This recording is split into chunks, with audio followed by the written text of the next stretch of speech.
بسم اللہ الرحمن الرحیم۔ گفتگو کا ٹاپک ہے دل کا سکون۔ موسیٰ علیہ السلام کے پاس ایک شخص آتا ہے، عرض کرتا ہے موسیٰ اللہ سے بات کر لیتے؟ فرمایا ہاں کر لیتا ہوں۔ کہتا میرا ایک سوال پوچھ کے آنا اللہ سے۔ آپ نے فرمایا کہو۔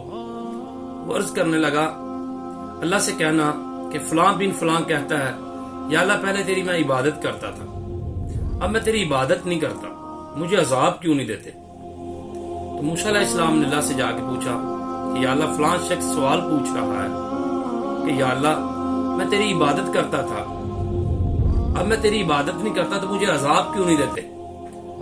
اللہ تعالیٰ نے ارشاد فرمایا موسیٰ اسے جا کے پوچھنا کہ جب تم میری عبادت کرتے تھے جو سکون تمہارے دل کو پہنچتا تھا کیا اب وہ تمہیں پہنچتا ہے؟ اگر تو اس نے کہا نہیں تو اسے میری طرف سے یہ پیغام دینا کہ اللہ کی طرف سے یہ پیغام ہے کہ تمہارے دل کا سکون چھین جانا ہی تمہارے لیے عذاب ہے۔